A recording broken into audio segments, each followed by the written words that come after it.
SOT Rajendra Nagar और Moinabad police की बड़ी कार्रवाई। शहर की तारीख में इतने जुआरियों को एक साथ नहीं पकड़ा गया।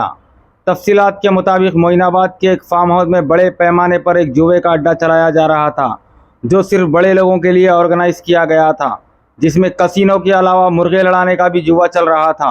एक इत्तला पर कार्रवाई करते हुए एसओटी राजेंद्र नगर और मोइनाबाद पुलिस ने रेड करके 30 लाख रुपए कैश, 84 जुआरियों के साथ 55 कार, 64 स्मार्टफोन्स को किया जब्त। पुलिस जुए के मेन ऑर्गेनाइजर को तलाश कर रही है। इस सिलसिले में सुनिए मजीद तफसीलात डीसीपी राजेंद्र नगर की जुबानी।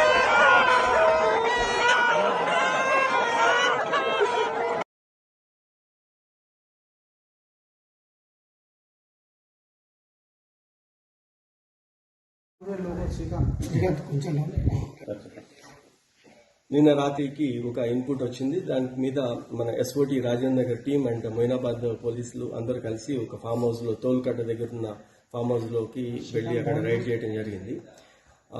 కోళ్ల పందాలు జరుగుతున్నాయి అని చెప్పే ఇన్ఫర్మేషన్ మీద మన వాళ్ళు వెళ్లారు. ఏదో 4-5 2 కోళ్లు ఉంటాయి అనుకున్నాం. ఫస్ట్ లోపలికి వెళ్లిన తర్వాత అర్థమైంది అది చాలా ఆర్గనైజ్డ్ గా టెంట్ వేసి, తర్వాత ఒక రింగ్ వేసి, చుట్టూతర ఆడియన్స్ కోసం చైర్స్, వాటర్ బాటిల్స్ అన్ని పెట్టుకుని ఏపీలో మనం చూస్తుంటాం. అదేవిధంగా అక్కడ ఆర్గనైజ్ చేయడం జరిగింది.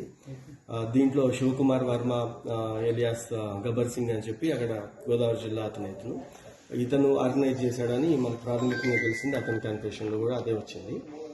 నిన్న 64 మెంబర్స్ టోటల్ గా అరెస్ట్ చేయడం జరిగింది. 64 లో 53 మెంబర్స్ మనకి ఆంధ్ర వాళ్ళు ఉన్నారు, ప్లస్ 4 మెంబర్స్ వీళ్ళు కోళ్ళని కేర్ టేకర్స్ ఉన్నారు. 7 మెంబర్స్ మాత్రం వీళ్ళ ఫ్రెండ్స్ ఎవరైతే కూకట్పల్లి ఏరియాలో అక్కడి నుంచి వచ్చిన వాళ్ళు ఉన్నారు. మెజారిటీ వాళ్ళందరూ అక్కడ వాళ్ళే. ఈ కోళ్లు ఇవన్నీ కూడా కార్లలో ఇక్కడ తీసుకొని వచ్చి, కొన్ని ఏమో ఇండివిజువల్ గా ఆ గేమ్ ఆడేవాళ్ళు తెచ్చుకుంటారు, కొన్ని ఆర్గనైజర్స్ తెప్పించినాడు. ఇవన్నీ కూడా కార్లలో వచ్చినందుకు ఎక్కడ ఎవరు చెక్ చేయటం కానీ అట్లా జరగదు. తర్వాత ఈ కోళ్ల పందాలు కూడా మనకి ఇక్కడ అలవాటు లేదు. అది వాళ్ళందరికీ ఒక క్లోజ్డ్ గ్రూప్ లో కావాలని ఆర్గనైజ్ చేసుకుంటారు కాబట్టి ఇన్ఫర్మేషన్ కూడా బయటికి రావడం తక్కువ. దీంట్లో ఇది 3rd టైమే కాబట్టి మన వాళ్ళకి ఇన్పుట్ పబ్లిక్ సపోర్ట్ తో వచ్చింది. ఇది రైడ్ చేయటం అది జరిగింది. ఇప్పుడు దీంట్లో వీళ్ళందరి దగ్గర కలిపి 30 lakhs ప్లస్ క్యాష్ కూడా సీజ్ చేయడం జరిగింది. 84 కోళ్లు మనము సీజ్ చేసినాము. 46 కోళ్ల కత్తులు సీజ్ చేయడం అయింది. 55 కార్స్ కూడా సీజ్ చేశాము, అది ఫామ్ హౌస్ లోనే ఉంచారు. తర్వాత ఒక 64 స్మార్ట్ ఫోన్స్ కూడా సీజ్ చేయడం జరిగింది. ఈ ఆర్గనైజర్ ఎక్కడైనా సార్?